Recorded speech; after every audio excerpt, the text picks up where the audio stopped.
Hey guys, Mitch Taco Bell. Welcome to Tall Tales with Taco. Got to thank Michael Costanza for that awesome kick butt intro. Once again, I always love sitting there before the show as it's kicking off, and yeah, it's kind of fun.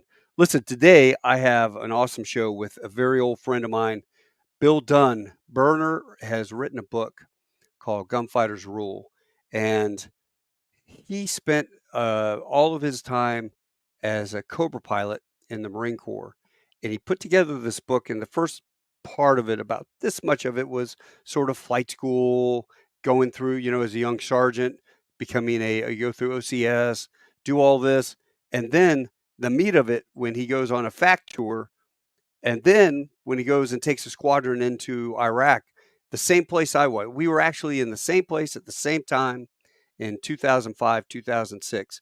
Well, he was there towards the end of 2000, beginning of 2006, right as I was getting ready to leave. But it was just awesome. And reading the book brought back a flood of memories. So I am excited about this. And without further ado, I'd like to bring Burner on. How are you, brother? Hey, I'm doing great, man. Good to see you, brother. So people don't realize we went to TBS uh, in 1988. We're a hotel company. Yep. 1988. We had, like they say in Shawshank Redemption, the hardest screw to walk. We had the hardest SPC. Um, the weirdest guy. All he liked to do was run. So you and I Yes, became pretty good running. We became good runners back in the day. absolutely. And then flight school, we did Corpus together, VT-27. We also Yep. did the infamous Ain't No X's in Texas. So we took the entire squadron and went out to Roswell, New Mexico to do Yep. our FAMs, forms, and PAs. And then from there, you went back to Pensacola for helicopters. And I stayed and I did C-130s at VT-31 and then, or fixed wing, and then C-130s. But we wouldn't meet again until Skyball, when you were taking over. You were a mute commander. Yes. And Ah, I was thinking back last night after we chatted. I think we ran into each other somewhere along the line. Um, just because I remember, like when you were showing your pictures, I remember seeing you when we were younger. So I don't know where it was. And I was thinking, were you at TQ when they pulled the air boss up to Al Assad for a week to rest? I couldn't remember if you were still there during that time. mm, it wasn't Bob Clay you're talking about. No, no, I No, can't think of his Bob. name right now, but he was a different guy. What year was this? That was when I was a CO out there. So that would have Oh, no, been no, '07. no. The guy that took over was a lieutenant colonel. He was a skid guy. Okay. Um, Now this was a colonel, but anyway. So yeah, yeah, they bumped everything down a rank. So you had brigadier general, you had Milstead up at Al Assad, and then we had Bob Clay, who was a colonel. And then on that next rotation, they bumped everything down a rank, and so the incoming head air boss was a lieutenant colonel, and instead of a major, they had a captain, and I was a major at the time. So, the only guy from TBS I remember running into was Van Chapman. We oh ran yeah, into each other over in Afghanistan when I was at Kabul, and it was like, "Holy shit, Van Chapman, man, what's going yeah, on, man?" yeah. Yeah, I haven't small seen him world. in ever. I think he's up in Virginia in Stafford as well. Yeah, Retired up there. I'll get you hooked up. And sure. Desi Rosado. You remember Desi? I remember him, but I mean I haven't seen him probably 30 plus years. Yeah, he lives down here with me in Dallas, and Okay. he had dropped out of flight school when we were at VT-27. He became a communications officer, went out to Pendleton, and then got hired by this little small company called Qualcomm. And Oh yeah, when yeah. his shares vested, he had like $8 million. He bought a hotel down in Keycocker in Belize, fixed it up. His family works there. Just Nice. awesome, awesome guy. Gives a lot back to the community. Well, But very cool. yeah, so we're here to talk about this freaking awesome book, and I'm gonna tell you right off the bat, some of these things I'm reading Mimi should have cut your head off when you got home and beat you up. Holy shit, what were you thinking, Batman? But You got to all do right, what you got to do. you got to do what you do. But see, you. We all got stashed for about 6 months before we went to flight school, and you got to go to IOC. I So did. you've got a secondary MOS as 03, um, Oh, 31, 302. 0302. Yep. Yep. So yeah, talk about that. I mean, you were always kind of a grunt at heart. You were Yeah. enlisted. You started out as a sergeant. That's Well, I right. mean, you worked your way up to sergeant when you got commissioned, right? Yeah. So I joined when I was 17. I was still 17 years old. I went to my recruiter up in Woodbridge, Virginia, and he's playing the Marine recon video. And I'd always wanted, like in the book, my dad was in the Air Force, but I'd been a bunch of Marines in my life, and he'd always talk to me how special Marine Corps was. So in the back of my mind, I always wanted to be a Marine. And then as I got in high school, one of my best friends had getting ready to join up, and so I went with him to the recruiter, and I was sold immediately. Right? Yeah. He didn't have to trick me, even though he did. But he put the Marine recon stuff up, and I'm like, I'm in. I'm going to jump out of airplanes. I'm scuba diving. This is going to be awesome. So I signed up.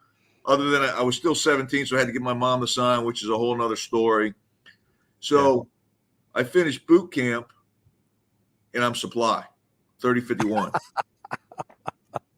And I was like, hey, Sergeant Instructor, there's a mistake.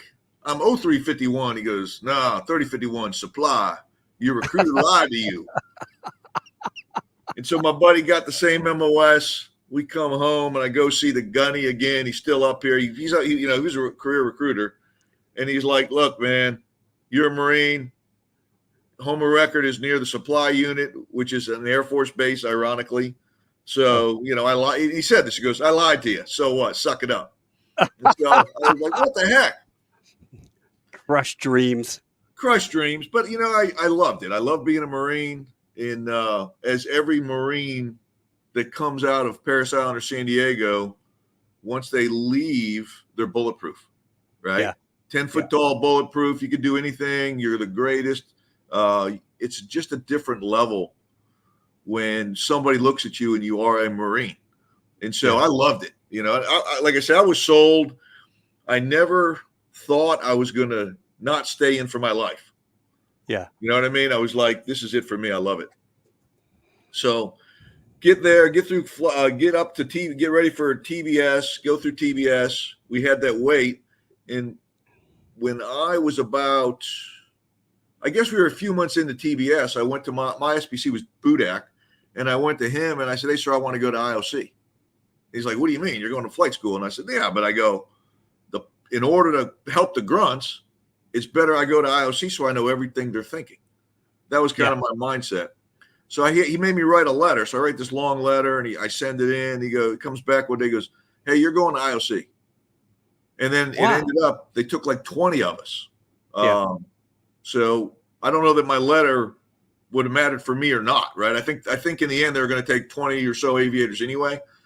But I got to go, and I loved it.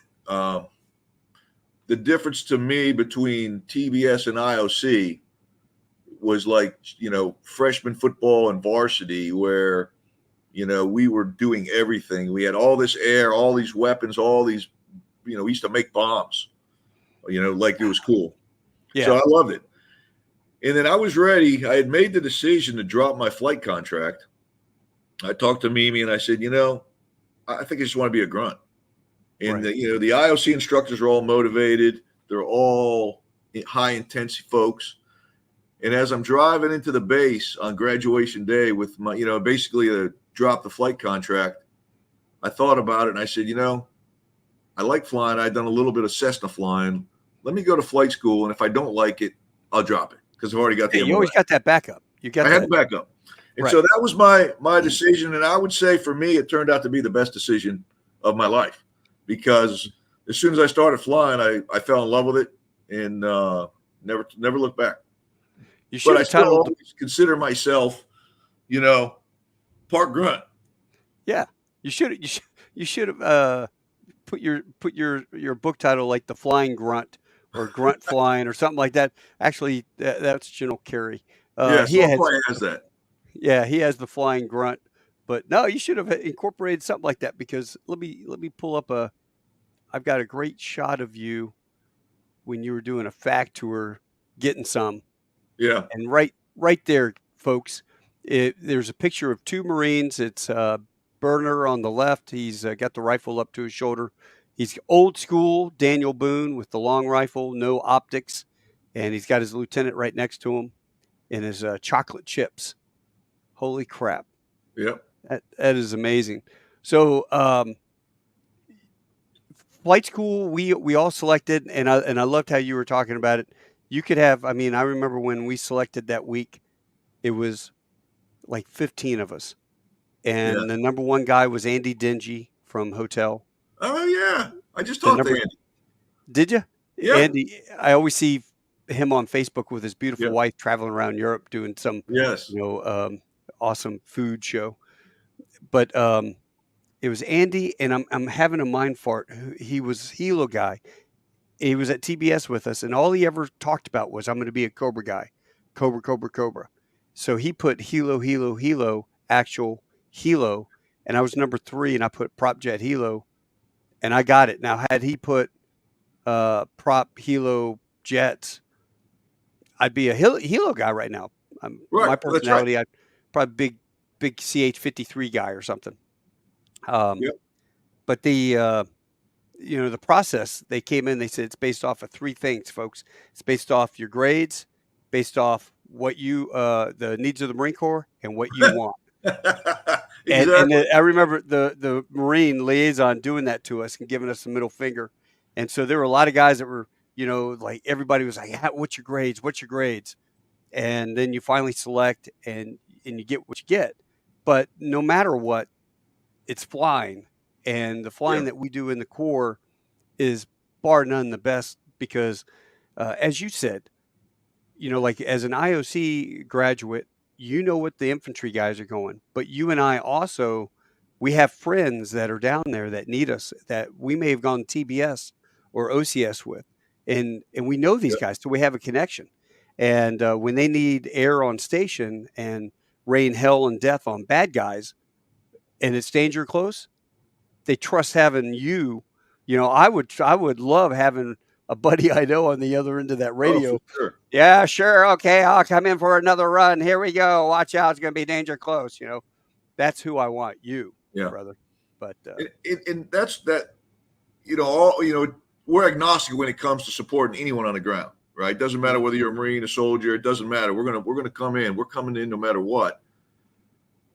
But when you know the person, that is a increased stress. yeah, You can't compare the increased stress when it's one of your buddies that you've been with for that you've known for 20 years that's taking fire. Nothing can replace that feeling yeah, of, I guess it's more not stress, but it's more angst, because if you don't do it, your buddy ain't coming home. right. Well, go. Let's. You're, you go through the standard flight school. You go through the RAG. You select and you get helos. I want to get right to the fact tour. Okay. That that is a great story in the book. Talk about you're at school and they're not going to let you go, and you Yeah. start beating on doors. So take it away.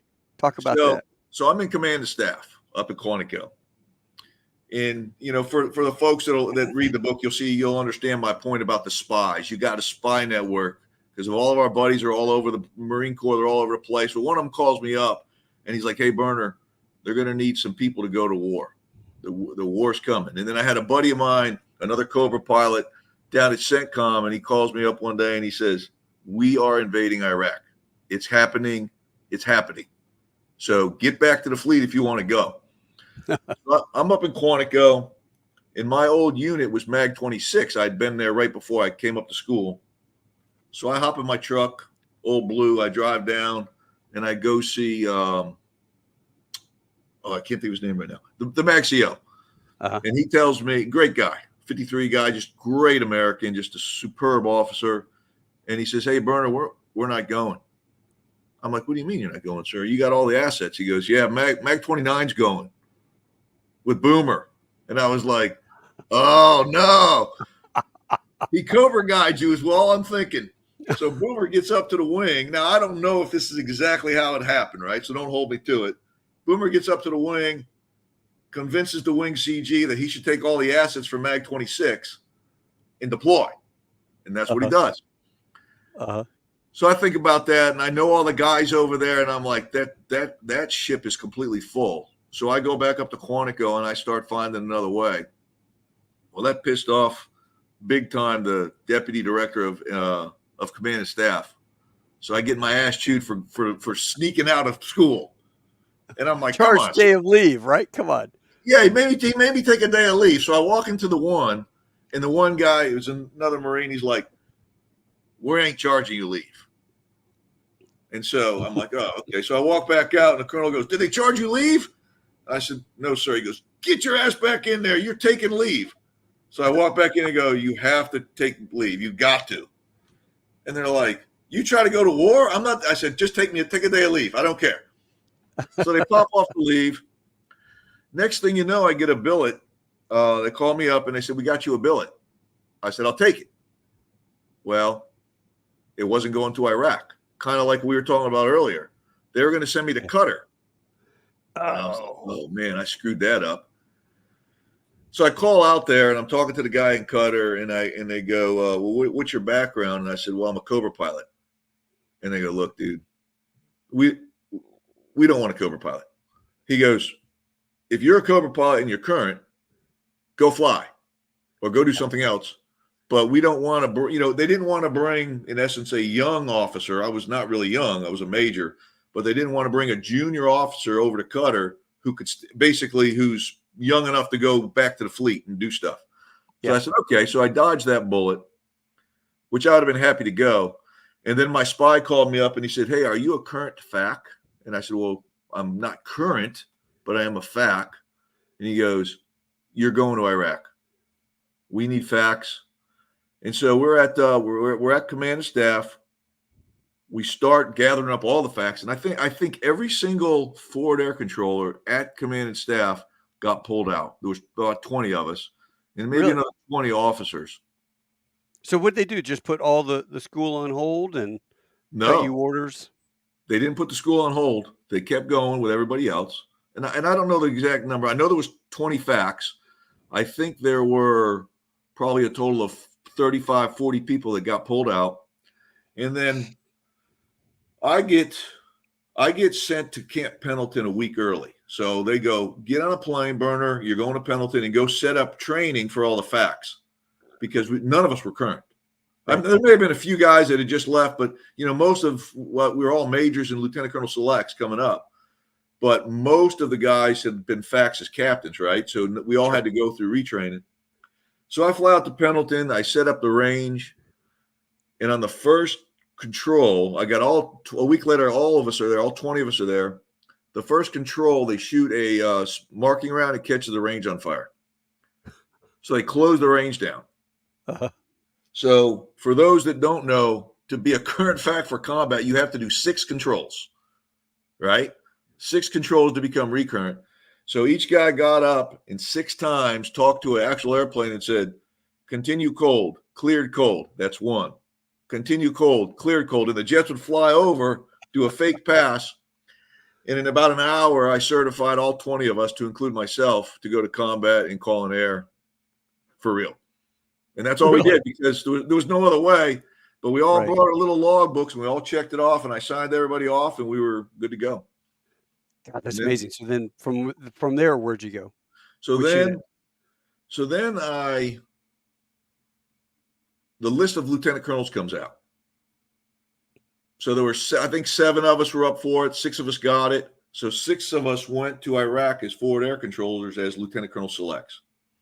So we hop on a plane, and then I get a call from a 1 MEF colonel, great guy. He called me up and he says, Burner, I just want to let you know, when you guys land, you might be digging foxholes on the runway, because apparently the runway, the airport's taking mortar rounds. So I tell the boys that. We all hop on the plane and we go. We landed in Kuwait, And that wasn't a big deal. And then I rolled out. They said, "Where do you want to go? You're a lieutenant colonel select." And I go, "No, I'm a major. I want to go to be a company FAC." Yeah. They're like, "Well, you're too senior for that." I said, "No, I'm not." I said, I was the FAC at the basic school. I said, I probably controlled more air than anybody in the Marine Corps for 3 years, because I was controlling air all the time. Well, 2 years, I guess I was there. So they said, "All right, what the heck?" So they sent me up to Lima, to 7th Marines, and I ended up with Lima Company 37 as a company FAC, and that was great. And you've got a CO who's for those that don't excuse me, understand the rank structure in the Marine Corps. You got 1,000,000 second lieutenants, you got so many first lieutenants, then captain starts getting kind of competitive, major's super competitive for rank, lieutenant is uber competitive, and then colonel, now you're into all the politics, and then general, it is super political, and how many, so the tree, the pyramid, you're at the top of the food chain, you're a major just waiting for your name to clear on the list to be promoted. And that means you're a major working for a captain. Yes. Right. And technically I was working for a second lieutenant, the FIS team leader. Yeah. So that's a little bit odd for that guy to be calling you sir, but it's the same deal. Like when we were as an aircraft commander on a C-130, you could be a captain and you could have a colonel in the back, and he may be in charge of whatever, but you're in charge of that That's plane right. in that situation. So yeah, so go on. You've got a captain that's your boss, and so I got a captain lieutenant. that's my boss, and he, by the way, great guy. I can't even emphasize the greatness of all these Marines. They were just phenomenal people. And I would walk up to him and I said, "Look, I work for you." And his name was George Schreffler, just an outstanding. He just retired, but just an outstanding officer. And he's like, "Sir," and I go, "Hey, you can call me sir if you want. You're my You are my company commander. Period." That's period. So cool. And so he and I, we worked together. And the only thing one day, as I just asked him, I said, "George, you have to sleep. Let me sit here. If anything goes up, I'll wake you up. I'm not giving any of your guys orders, but you have to sleep," because we weren't sleeping at all. We would get like 5 minutes, and I would say, "George, I don't know how long he went without sleep because he's running a company in combat, but just an awesome, awesome Marine." So we get in there. We're in Kuwait in the LSA, Mm-hmm. and then one day we start moving forward, and we're leaving. Like, we're leaving in a minute, and I've got the old mules. The mule is a laser mule, yeah. Yeah, so a laser designator, a mule probably weighed. There's actually specs, but they're probably about the size of about 2 feet by 3 feet big. They were old, they're clunky, and they had a aperture about this big, and they would put a spot on a target at 1,000 meters, which was about 3 feet big. So you don't want that. As a laser designator, you want the smallest spot that you can get. The bigger the spot, the more likely is the missile misses. We wanted a soft lamp, a special forces laser. So we're getting ready to go into Iraq. We're going to move from Kuwait down to Safwan, from the LSA down to Safwan. And one of my buddies comes up and he says, "Hey, Burner, you still want that soft lamp?" I said, "Absolutely." I've never even seen one. I don't even know what it looks like. I just know they're great. So he brings me over, and there's like 6 boxes, huge, those huge, big, puffy boxes that we see there. We put our sensitive equipment in. I start pulling up. I pull up the Safwan. I put the soft lamp, stick it in my helmet bag, pull up 2 batteries, pull up the instruction manual, and I'm like, "I got to go." He goes, "Dude, you can't leave the boxes." And I said, "They're not going to fit in the track. There's no way." And you're in an old Amtrak, right? We're in an old Amtrak. So I hop in the track. We start driving towards Safwan, and I'm literally reading the pub as we go to learn how to put the soft lamp together so I can shoot it. I get it going, get it all set up, call some Cobras, and I start lasing fake targets in Kuwait, and they're getting good spots. So then I knew how to use it. Uh-huh. So now we get down to the border, and battalion commander comes in. He goes, "Hey, war's on, guys. War is on." I'm like, okay. And we're sitting there, and we're sitting there, and we're turn 2, which means we're getting ready to go, but we're not ready to go yet. We haven't not gotten orders to go to Iraq yet. Yeah. Very tense. And then a couple things happened that night. The first thing is they call it the FUCS vehicle, FUCHS. It's an Army vehicle we had that alerts you to a chemical attack. And we have been told at Safwan we were going to get chemmed. It goes off. Gas, gas, gas. Everybody's we're in MOP 2, I think. We had our charcoal suits on. We go to MOP 4. We're in the track. We think we just got chemmed. And that was a very scary moment, I think, for all of us, because I don't want to say getting shot at is not scary, but you know how to deal with that. Yeah. Right? We've been practicing that our whole life. Butta, shooting rifles, rifle range. The chem But thing that was invisible stuff. That invisible stuff, you don't know what it's going to do. And so we're sitting in the track, and I remember it's sort of funny now, but we had a red lens flashlight, and we kept on flipping it on to look at everybody, to test everybody, right? So finally they said, all clear, all clear. That was about an hour after that. So we finally we finally unmask and all that. We do the old selective unmasking, get that all done. Everything was fine.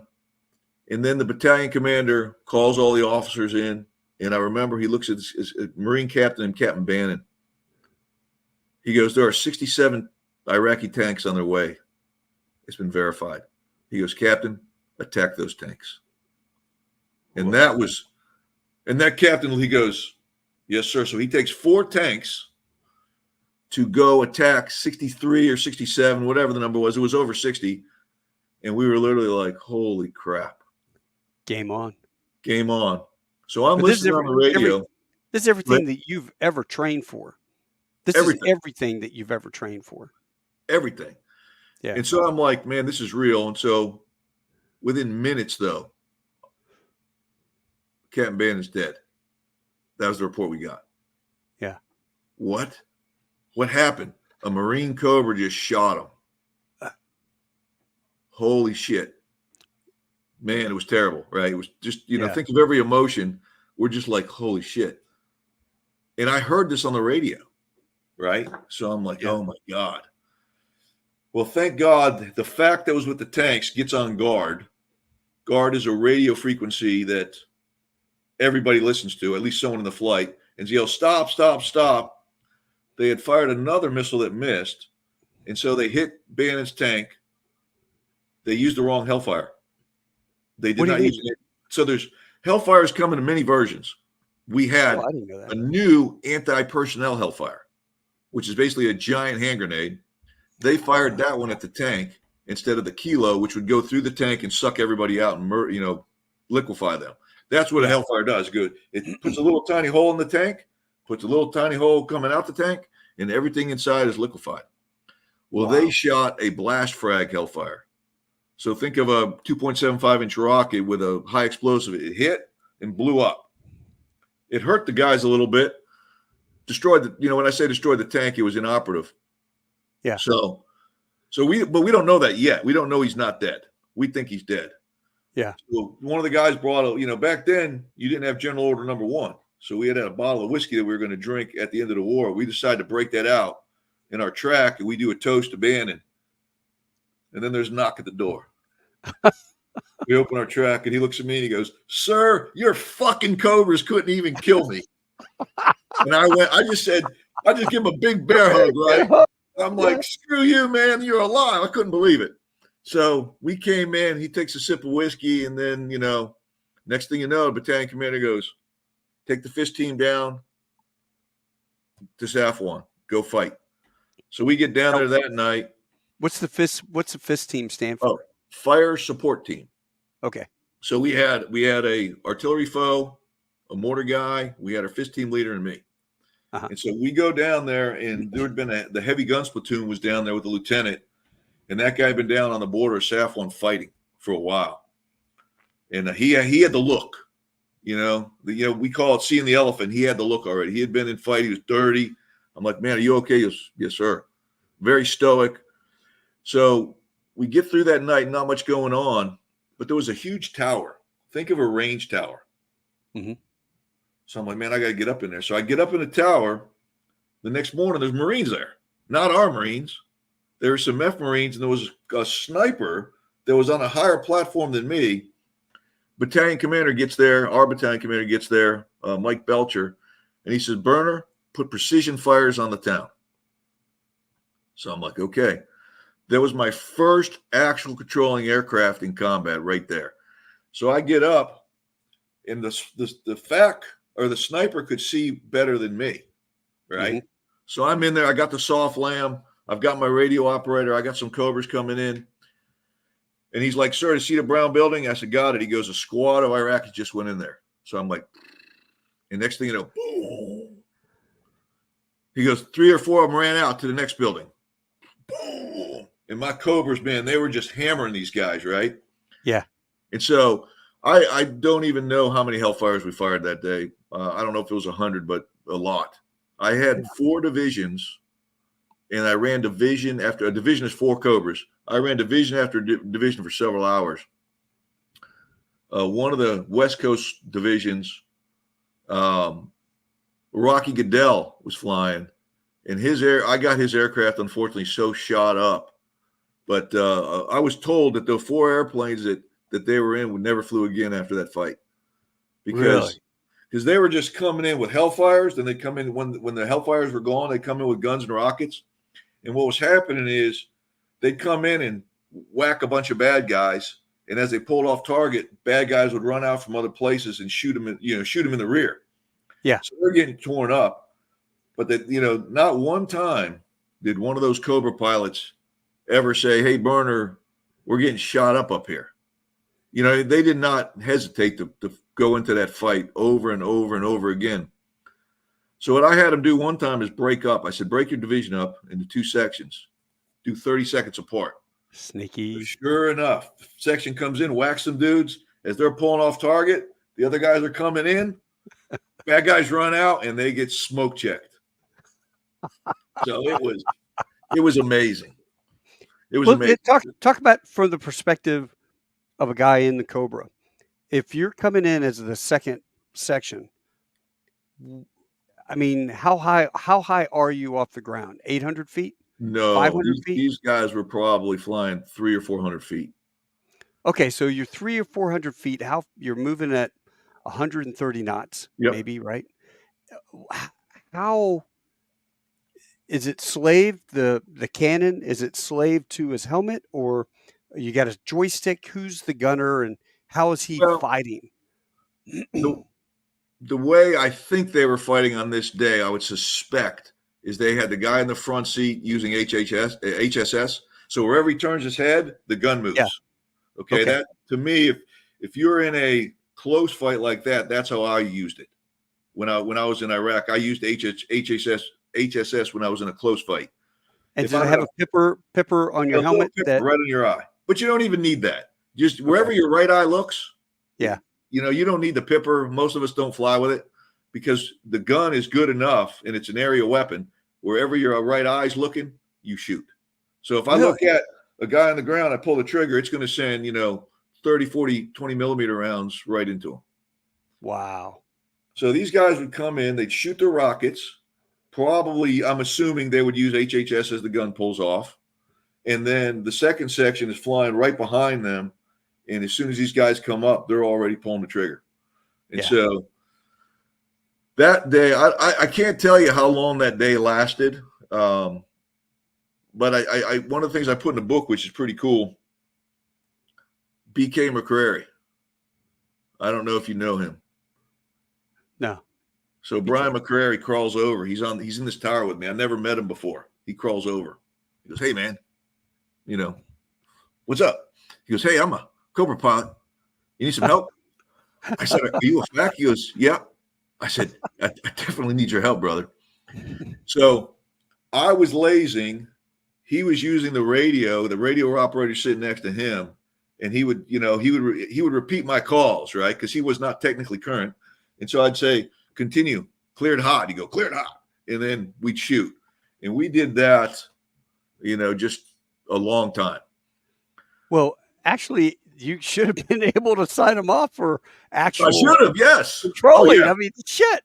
Yeah, that's true. I should have signed him off. And he totally, by the way, deserved to be signed off. Yeah, it was great.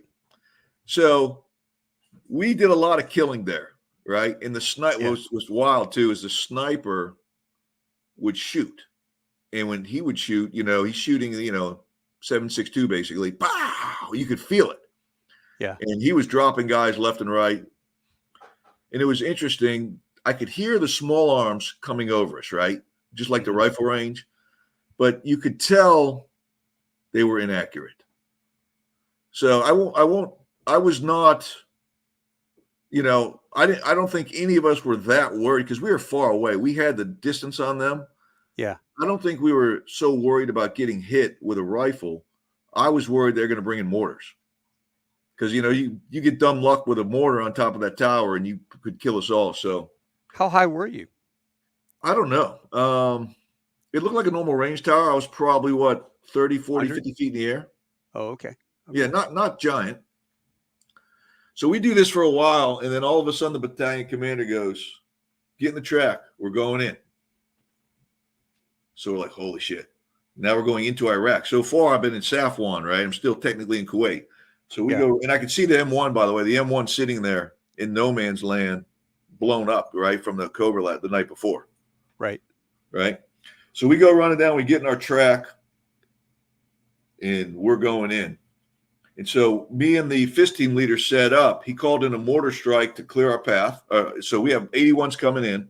I've got Cobras coming in right in front of us. So it was just like CAX and TBS. We're here. We're getting ready to go in. It's a sheaf of fire comes in. Cobras come in, and then we're in Iraq. So we're driving in, and all of a sudden our track slams on the brake. We all go flying forward. What the hell? Track guy the driver yells up, "It's okay, it was a dummy." So he pulls forward. I look back, and we're all standing on our seats looking outside the track, and there's 3 landmines laying on the ground. Oh. And I was like, holy shit. Any one of those would have taken you out in a heartbeat. Any one of them. But yeah, he yells, "They're dummies," because we didn't blow up. So we turn, our second M1 comes up right behind us, hits that landmine, and just freaking blows up. Wow. I'm like, oh my God. So I call in a Casevac. They weren't dummies. They were not dummies. We just didn't hit them. Yeah. If a track had hit them, we'd all been dead, right? Because the track is not going to sustain that blast. So the big giant fireball, tank rolls forward. I see the track fall off roll right off the tank. I call in for an immediate Casevac. Here comes some froggies. They're coming in, into the fight to get these guys. The hatch pops open. The guy sticks his arm up with a thumb up, and they hop out, and they're like, "We're okay." I was like, "Oh, yeah. Holy cow." So they hop in another vehicle. I cancel the Casevac, and we just roll into Iraq. And so as we get through Safwan, there wasn't many people anymore, right? I think we had killed most of the soldiers that were there. Uh-huh. The civilians had left. And then we roll in, and I see this guy running at our track. And, we're all sitting there with our M16s. I didn't have an M4. I had an M16. I flip off the safety. I'm just about to shoot the guy, and he stops, and he gives me a thumbs up. And I was like, oh, man. So very intense. You were that far from getting smoked. Yeah. Yeah, he may not realize, but if he had anything at all in his hand, I would have assumed a grenade, and I would have shot him. Yeah. Really, you know what I mean? So we roll in, we get into Safwan, and we do a couple other attacks over the next few days with very, very little resistance. And so, we go in and we were attacking a couple places. One was, I think, the 32nd Armored Division. We attacked them, and they had abandoned all their vehicles. There was no one there. So the next few days, very light, very light. And then a couple skirmishes here and there. And then we get to what I call the bridge, the fight at the bridge. Yeah. So this is very stressful right here, right? It's a stressful time for all of us. So We hadn't slept in about 4 days. So one day we're all on the track and we're sleeping. And I made a little rule. Nobody sleeps in the track while the track's moving, period. I want everybody out, right? And even though I was not technically in their chain of command, I was a Marine major, and they listened to me, right? Because that's what we do. And so, but this one day, we're not moving. We're just sitting there, and we're all sleeping. And we're driving, and all of a sudden, I'm like, and I wake up, and we're moving. And I look around, and every Marine in the track is sleeping but our first sergeant.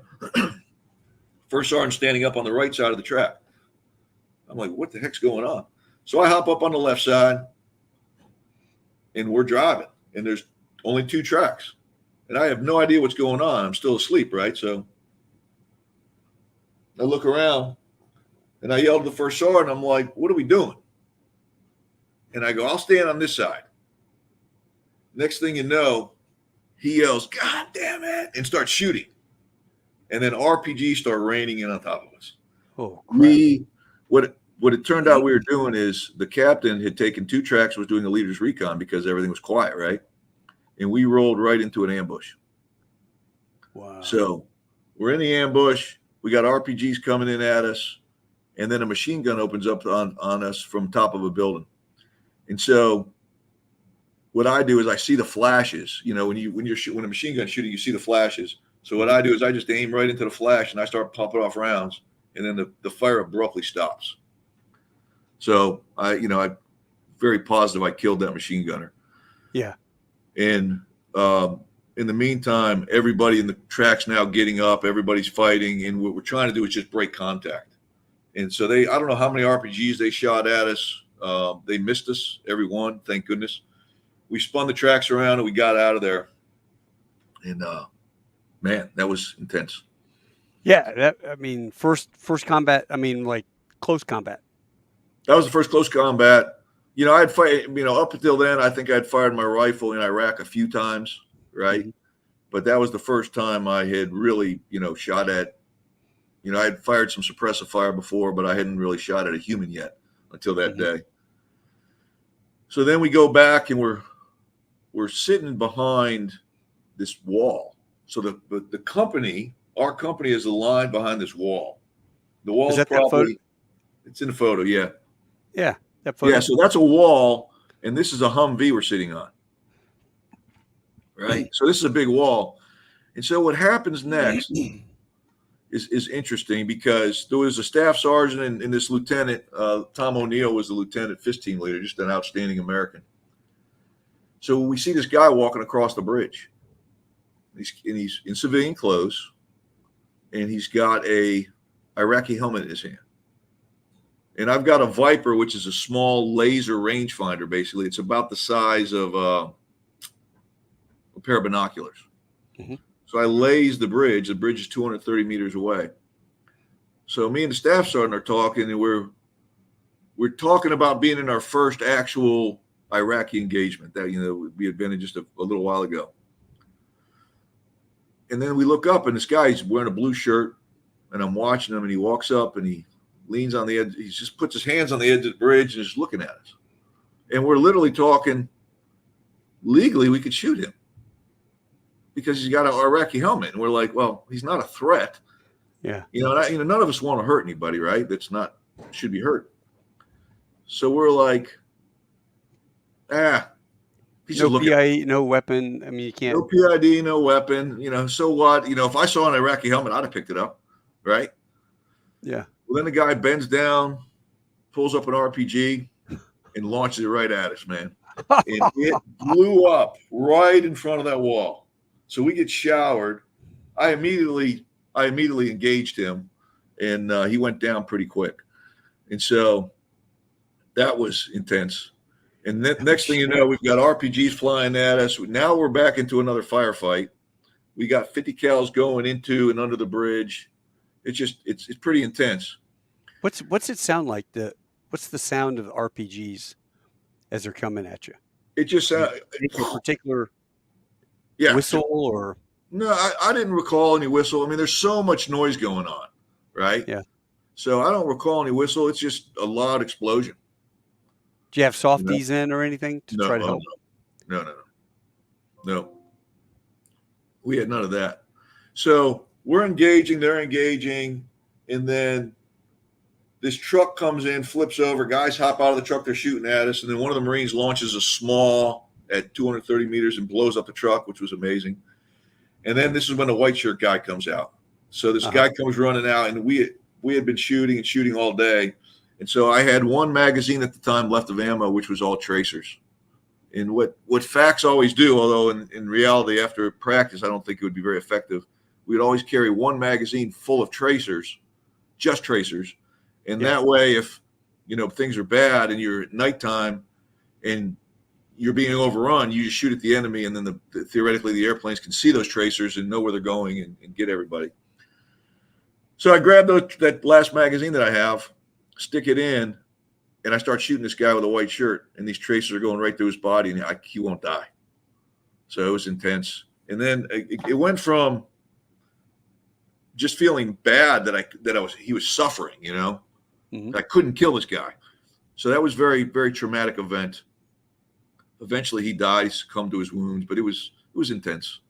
So any difference between a green tip and the tracer? Green tip ammo or? Yeah, but the tracer, you see the red tracer. Yeah, but I mean, I'm talking about effectiveness on a hit. Same bullet. Same bullet. Okay. No. So we get through that. I bring the Cobras in. They get some RPG shot at them, so I back them off, and we call it artillery strike. And that ended all resistance. Wow. That was the lieutenant, the second lieutenant, a guy named Mason. This kid was awesome, man. He looks at me, sir, 18 rounds in effect. And I went, you're not adjusting fire? He goes, no, I got a good grid from the Cobra, sir, because we got a 10-digit grid from the Cobra. Yeah. And I'm like, tell them danger close, because we're 230 meters away. And then all of a sudden these rounds, you can't see them, but you can hear them. And they were deadly. 155 rounds. 155. And some of them landed on the bridge. The rest went underneath the bridge, around the bridge. And it was almost like a light switch. They hit. No more fire coming from there. I sent the Cobras back in, and they go, everybody's dead. Nice. So what do you think about getting rid of the artillery? Sad. I'm sad about that. I understand the concept and the reason, but in a situation like that, it sucks to have artillery. The thing is, we're not always going to fight a peer competitor, right? We may go back to Somalia one day. We may go back to you name the country and be fighting a low-intensity conflict again, where having rapid response artillery as a Marine Corps could save lives. Yeah. And I remember when we were at TQ, by the time the mortar round or rocket landed at TQ, they had already engaged the target with artillery. Well, that's how fast it was. We sit on top of my control tower at night and smoke cigars. Yep. And we called it Smoking TQ. And we would sit up there and watch. It was Habbaniyah had the counter battery radar guys. That's right. And they were 155s, but they were like a tank. It was like it was like a tank deal. And so when that radar detected the poo, they would, within seconds, engage it and and they would launch 3. So some poor Iraqi got their house, just atomized by these things because the bad guys decided to pull up next to them in an alley and, dare to shoot a couple mortar rounds at the base. But it was impressive. It was impressive. And the thing is, we're not always going to fight. We're not always going to fight Russia or China. More likely, we're going to fight something smaller. And, there's people in Iraq right now, right? We got people in Iraq, Syria. So I'm sad. I understand the politics behind it, and I understand the reason behind it. And I know there's other systems, but sometimes a 155 firing 18 rounds in effect is all you need. Yeah. Well, that is kind of funny because you're right. You would call in for 1, 1, 2, and then by Yep. the third round, they usually have dropped, added, or whatever, and they can be Right. able to Yes. pinpoint. And you hear the guy go 18 fire for effect. Holy Oh. shit! Yeah. Those could go all over the place. Who knows? Yeah. That's But I funny. tell you what, Marine artillery, baby. Johnny So on the how long? spot. Did you had talked about some reporters had let you use a sat phone to call Mimi, call your Yes. wife, and say hello, which that's impressive, and I know she appreciated the Yeah. quick But call. I lied to her on that call, of course. That's when I lied. I said, there's nothing going on. She's like, Yeah. I've seen a picture. Yeah, I've hey, seen honey, that's a a picture guy's of got. you. Hey, turn the TV down. I'm just a Yeah. staff guy. Don't worry about it, Yeah. baby. Majors, we're in the back. Um, Yeah. did She's you like, meet? you don't, she goes, you don't have to be afraid to tell me. I know what's going on. I know what a FAC is. She's been married to me since I was I guess I was a lieutenant, but I've been dating her since I was a lance corporal. So she knows. Yeah, yeah. Well, did any of the Generation Kill guys? Because that's what you did. You were in that. Did you meet any of No, I that never Rolling have. Stone guy? Did you see that TV show Generation Kill? I did. That was I, like you. I mean, I you thought it was were. good. Yeah. I thought in the Generation Kill there was a little bit of bias against some officers in there. Hmm. And I never felt that on with any officer or any enlisted person that we were with, any Marine. I never felt that anybody had any animus against anybody. Everybody Yeah. was just fighting. And the other thing, and and I'm not saying this is just the Marines, right? Because I'm sure this is no different than any other service. I never saw anybody shy away from gunfire. Yeah. Period. The louder the guns, the faster they ran. Yeah. And that's what's great about our Marines and our soldiers and our Navy, everybody, right? Everybody worked together. It didn't matter whether you were an Air Force guy or whether you were a grunt Marine. Nobody cared. Everybody was here to do one thing, and that's fight and win. Yeah. It was a fight. No, I always think back in Afghanistan, uh, they built these poor fobs right down in the bottom of a valley, so the Taliban were Yeah. shooting down on them. And there was a great picture where the guy is out. He's got like a pair of boxers on, Yes, I've seen t-shirt, that. body armor, and he just slipped his boots on, and he's out there just pow, pow, pow, pow, pow. Yeah. So, yeah, impressive. So now you spend a year away from school, probably, right? For the whole deployment and the invasion. No, so and I know I have the date somewhere. We got there in February, and then we made it back right before graduation. Because when we finished major combat ops, our battalion went to Karbala. We had a few more skirmishes thrown in there. Then we went to Karbala, and then I ran the Civil Military Operations Center for the battalion for probably a month and a half. And then at one day, we get a call that said they called us individual augments. Mm-hmm. All individual augments have to go home. And so I went to my battalion commander, and he asked me, he goes, do you want to stay? And I said, sir, I will stay if you ask me to stay. I go, if tell me I have to stay, I'll stay. And he goes, well, I can't tell you. And then they said, all IAs have to come home anyway. And so Yeah. I tell you what, I felt terrible that I was leaving. Right. I was happy to be going home, of course, but I felt terrible. I felt like I was abandoning my battalion. And that was tough. Did they have a FAC to backfill you? Well, they already had FACs, but they only had, I think they had an air officer and two other FACs. Yeah. So I was just an extra FAC. Okay. And so there was no replacement for any, the 20 FACs that showed up when we left, there was no 20 FACs to replace us. They just went back to normal TO. Well, did your unit, did the grunts give you a good send off? No, we couldn't. It was literally like, hey, you're leaving today. So we hugged it out, and a frog came in and picked me up. It was bizarre. That's amazing. It was literally like, hey, we had a meeting, and it was like, hey, all AIs are leaving today. And remember, even though major combat ops weren't going on, they're still in combat. Yeah. They're still fighting and doing everything they're doing. And so it was bizarre, but I hop in. I hop in a frog. I land back in Kuwait. I bump into Mike George Wham. I talk to him about him a lot in the book. And I'm like, hey man, you look terrible. He's like, yeah, you don't look so good yourself. Hot shower would be nice. Yeah. Did you get the little hot shower in time to decompress before jumping on an airplane flew home? They kept us in Kuwait. So we did a bunch of stuff, and I think they kept us there for 3 days. Mm-hmm. And we were just sitting there in the tent, drinking water, playing cards for 3 days, and then we came home.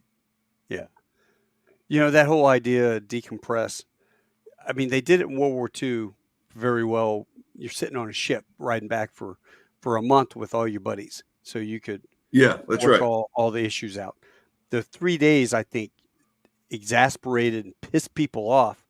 And then the going through their customs that they had set up, I mean, where they ass checked you, anal probed you looking for contraband.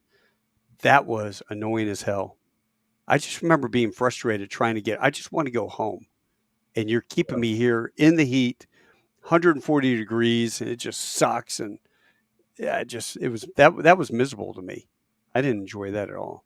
Well, it's funny when we came. So we go back to Kuwait, we do our thing, and then we fly home, and we land in March Air Force Base. And God bless them. God bless them all. They try to do something nice.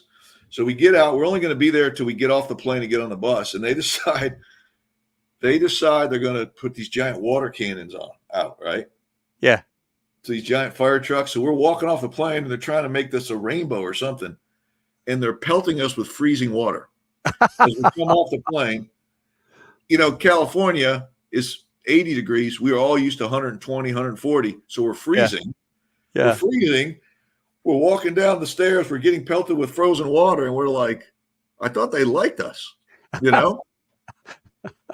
So yeah, we hop in a bus.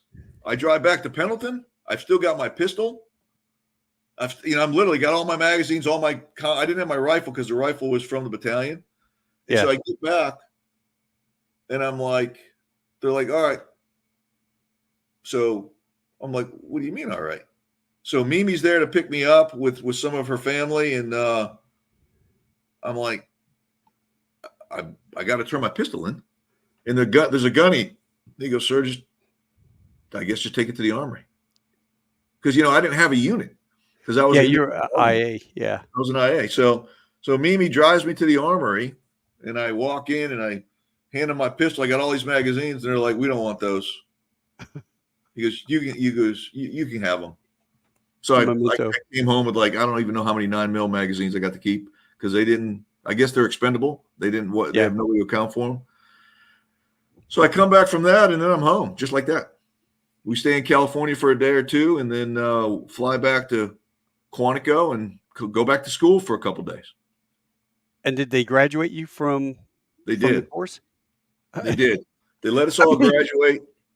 At first, they weren't going to because we missed the Mootwa course, and we're like, we basically been in Mootwa for all of the last 4 months. Right. And then the powers to be said, yeah, that makes sense. So we all got to graduate. We got the check in the box. I was going to say, that's OJT training school. Yes. Yeah. And now you've got combat action ribbon, which highly coveted as a infantry guy, and the war. So holy crap, dude. Yeah, it was great. And it was the best part. Every one of the folks from command and staff made it home alive, and I don't think anyone was wounded. At least if they were, it was nothing that kept them from graduating. So we all got to meet back. It was a wonderful homecoming, and it was great. So the kickoff of the war, you got to do that, and now you've got to go do a staff job, right? That's right. And the war is still continuing. So you do a staff job, and then you finally talk about getting back into, you're going to get your first squadron. How competitive that is. Yeah. So it's funny, and I talk about this in the book because what happens to Marines, especially Cobra, especially pilots, not just Cobra pilots, right? We're all a little cocky. Yeah. So we're back at command and staff, getting ready to do my staff tour, which is going to be at the aviation hallway. I'm waiting on the commander's board to be released. So Mike, George, and I, wham, we're going on a run. But, we could run back then. 6-minute, 6.5 minute miles was nothing for us, So we're flying down these roads, and we start talking about getting command. We think we're going to get command. And it's funny because we still laugh about this. I think Wham said it. He thinks I said it. And we're like, we've been in combat. We're WTI. We're weapons and tactics instructors. We've, had great tours, many deployments. We go, we're going to get command. If not us, then who? Right? It's a little too cocky, right? Uh-huh. When the list comes out, neither one of us got it. We have both got alternate. And so we laugh about this to this day. I'm like, if not us, then who? We're like, that guy, all these guys. So, and you knew all those guys as well. And they're all great, by the way. All, that's one thing, the Marine Corps does a lot of things great. And the way they do command boards, I think, is great because they get the guys, they get them in time and everything. And it's a good process. And so I was humbled by that.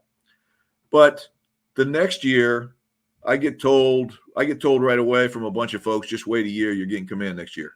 And I did. I got operational command, which was, it's a tough cut. At the time there was 7 total HMLAs, and normally 2 or 3 will come up for command each year. And so, you got to figure there's hundreds of Cobra pilots and hundreds of Huey pilots that are vying for 7 commands, 2 or 3 each year. So it's such a great honor to get selected. So I get selected for the Gunfighters, and I couldn't be happier. I knew they were going back into combat as a whole squadron. That was my first choice. I had looked at the whole my job at the Pentagon was to not just project, but to task each squadron and align them to deployments. And the East Coast squadrons were going as half squadrons, and the West Coast squadrons were going as full squadrons. And so I looked at the timing, and the Gunfighters was my number one choice for me, and I ended up getting it. So that was amazing. But you had to. They did a weird deal where you were going to go over there and be the XO. They wanted you to be the. Yeah, so that's a great point of contention in the world of Cobra guys. I was told I was going to go be the XO of the deploying squadron because I was supposed to take command in Iraq. So HMLA command's 18 months long typically. Mm-hmm. So they were doing changes of command in Iraq, which would in my mind is a bad idea. So I would have been taking command about halfway through the deployment of the current CO. And so I didn't necessarily want to do that, but, I wasn't being asked, and I was directed that you're going to go be the XO. And then that did not work out, which is probably in hindsight, probably for the better, because then that gentleman got to keep his squadron for the whole deployment. And then that allowed me to keep it for the whole deployment. And I thought that was the best course of action. Have one commander take you all the way through the combat deployment, come home, and then turn over. And that's how the Marine Corps started doing it. So I think it worked out well. I did end up deploying with that squadron for a few months because we started a process and a policy that the incoming CO would go over with the squadron, get to know everybody, and then the transition when you get home would be simpler. I think that makes good sense because then you also know the AO because you are going to go back to TQ and that's right, or Al-Qaim. You'll be out there. Yeah, and we were doing 7 months on, 11 months home to train up, and 7 months on. So in 18 months, there was no time.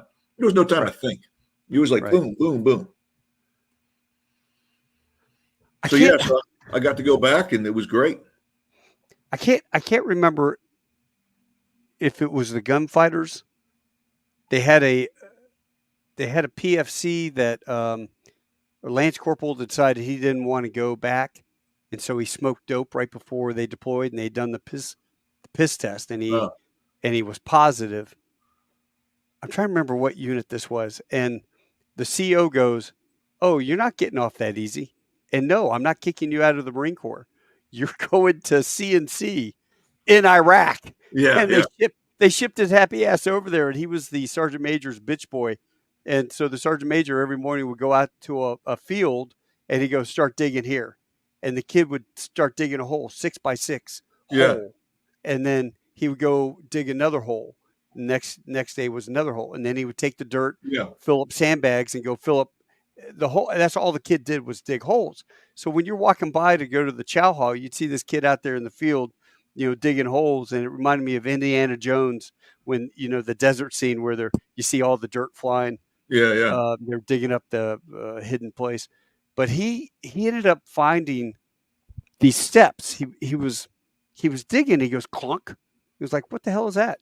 Clunk clunk. And so he digs away and finds this big giant concrete step, and then he keeps digging, and he finds another step. So obviously it's going Yeah. down somewhere, and he goes and gets the sergeant major, and then after that, the general Whistler got it briefed.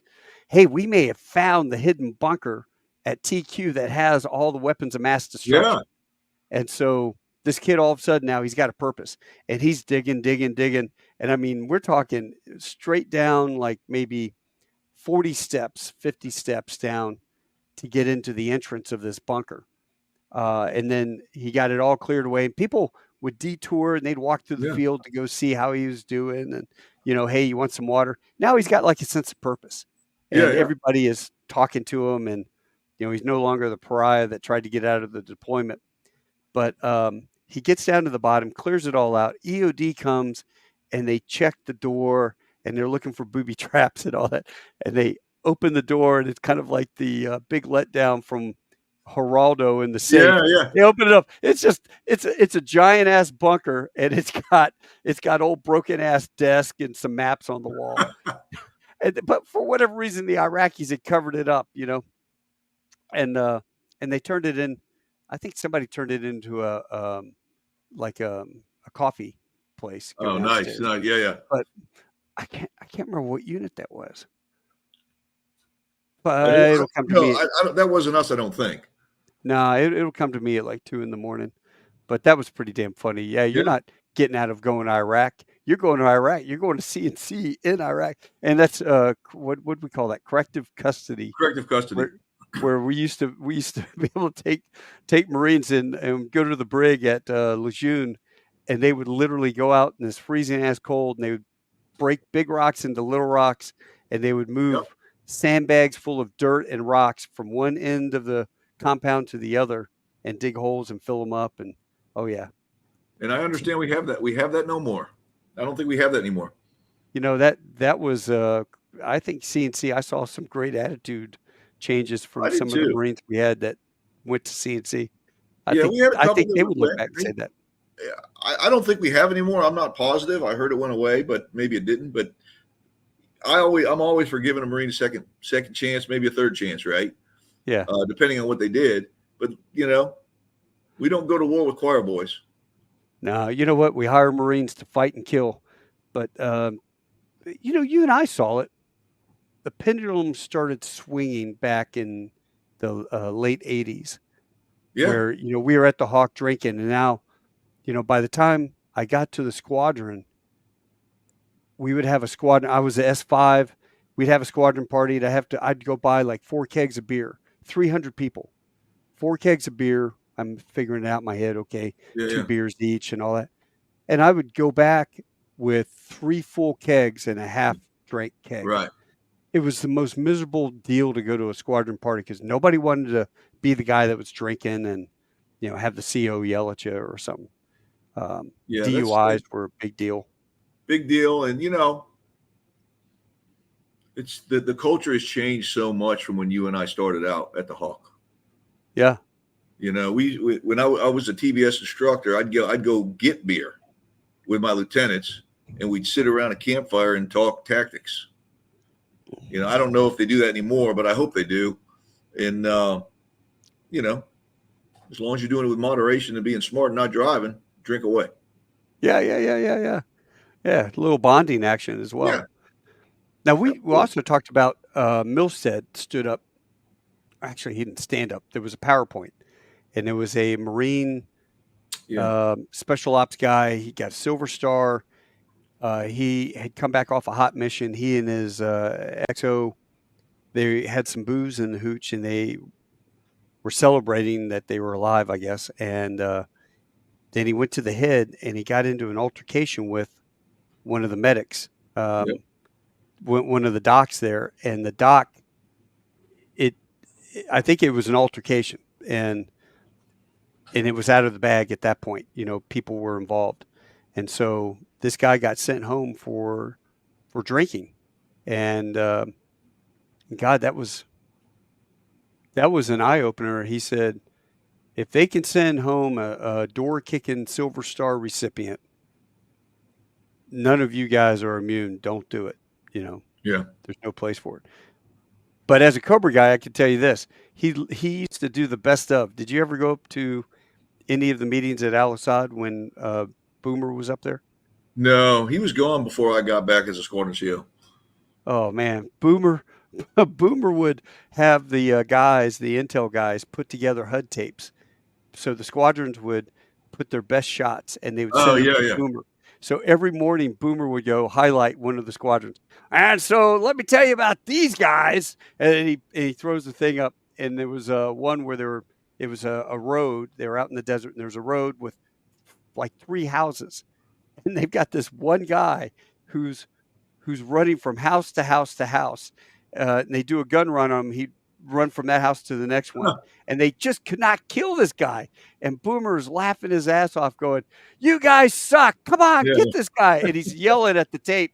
And yeah, everybody's watching this big video. And then finally, the one dude goes in, kind of like you were talking about with the break. He goes in, he shoots, and as he passes, the guy runs out to the other house, and that's when this guy finally comes in yeah, and drops a hellfire and blows a house up. And he goes, "That's it, finally, all that shit, kill one guy.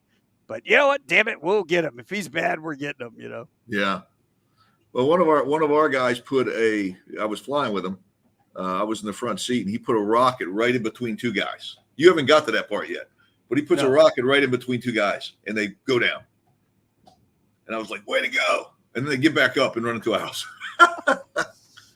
So we did the same thing. We flattened the house with a thermobaric hellfire because they were shooting out of it. But yeah, it's funny how sometimes, you know, we have the best weapons, right? But sometimes you can't kill guys. Yeah. It's just bizarre. It's just bizarre. And so, you know, one of the things, I don't know how much more time we have, but one of the things I want to talk about that's just there's a couple missions that our squadron flew. And one of them was just so intense. And, you know, I'm sitting at my desk, and one of my Marines walks in. He says, "Hey, sir, I think you should go down the flight line." I'm like, "What's going on?" He goes, "Hey, they're washing blood out of a Huey." I said, "Okay." So, you know, I'm like, all right. I go down, and what had happened is we have a Cobra and Huey up supporting the Army. Mm-hmm. Army guys see some suspicious vehicles, so the Cobra and Huey go in. And, you know, the typical maneuver for the Iraqis, when a Cobra and Huey would show up, they'd stop. They'd stop their car, right? Because they can't run from us. So they'd stop and they'd get out and wave. Normal routine. So this guy stops, gets out and waves. So here comes the Army guys. They kind of surround him, and they go up to check him. And they get a few feet away from the guy, and the guy blows himself up, kills a couple of the Army guys, and wounds a couple. The 2 that are the serious wounded needed to get out fast. So they call the Cobra and Huey and say, "Hey, get my boys out of here." So Huey lands, takes their dock, these 2 wounded soldiers, and they're headed back to TQ at as fast as Huey can go. And they're bleeding everywhere. The corpsman, who is part of the blast, kind of goes into shock. So now the 2 Marine crew chiefs get off their weapons, and they're doing life-saving measures on these 2 soldiers. One of them dies en route, and then the 2 of them save the other guy. There's blood everywhere, and the blood is hitting both the Huey pilots in the shoulder because it's spurting. You know, Huey pilots sit right next to each other. Mm-hmm. So I get down there just as the sergeant is walking out of flight equipment with a brand new flight suit, because he was so covered in blood he couldn't go back out in that suit. So I go up to him. I said, "Sergeant, are you okay?" And he goes, "Sir, I'm fine. I got to go. We got another mission." And so I'm literally just amazed at these men. I get to the Huey and I look at the Huey pilots who are still in their seats. I stick my head in the Huey's pretty clean now, and both their shoulders got blood all over it because of the splurting blood. And I'm like, "Are you guys okay?" Like, "So we're good. We got to go." They go out on another mission. They finish their day. I have them all in the office at the end of the day, and they're just like, "It's another day, sir." You know what I mean? And so Yeah. there's a lot more to that in the book to talk about, but it was a very, very stressful and ominous day, in just a testament to what these men and women were doing every day for 20 years in Iraq and Afghanistan. Every day. Isn't that amazing? 20 years. 20 years. Yeah. And when you were a young enlisted Marine, right, you showed up at HMLA 369 as Lance Corporal Dunn. You're doing 3 deployments on your first enlistment. Yeah. Period. At least. Period. And that doesn't count all the training. It doesn't count all the desert talons and all the time you're away from home on debts. But you're going to Iraq 3 times, almost guaranteed. You stay in 6 years, you've just done 6 of those. And so these men and women were just pouring their hearts out to defend this country. And I tell you what, and you know, that's not just the Marine Corps, that's every service for 20 years. And it's still going on, by the way. We still have people in Iraq. Thankfully not the buildup that we had when we were there, but it's crazy. You know, and don't worry about time. We're good on time if you're good on time. Yeah, I got something coming up at 10 o'clock. But okay, so I wanted to tell you you're an idiot going out when you first got there to go see all your commanders, and you go to Ramadi. You want to do a foot patrol? Holy shit! They were losing 1 to 3 guys, you know, every other day.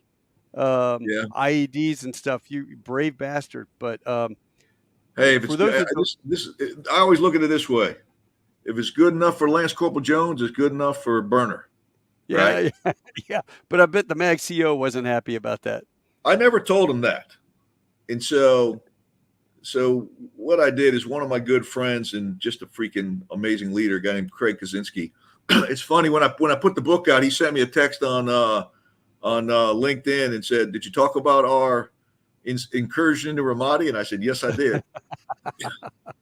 So what I try to do is, I wanted to go out and see every one of the battalion commanders, Army and Marine, that Gunfighters were supporting in person. Yeah. And I did that. And I told my MAG CO I was doing it. I just didn't tell him how I was doing it.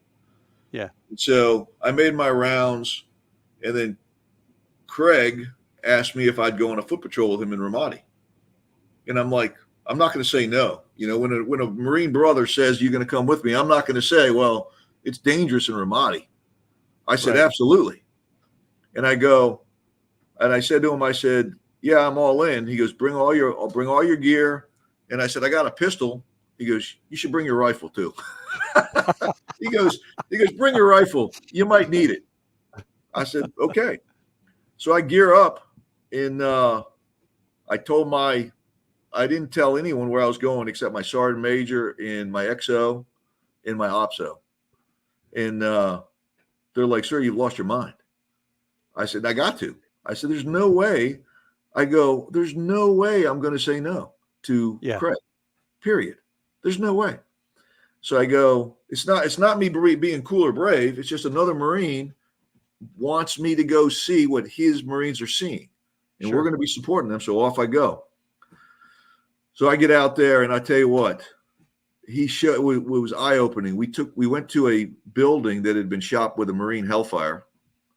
And then we went to another building that had been shot with a Marine Gimlers, MLRS, a big rocket. And the devastation was dramatically different. No devastation with the Hellfire.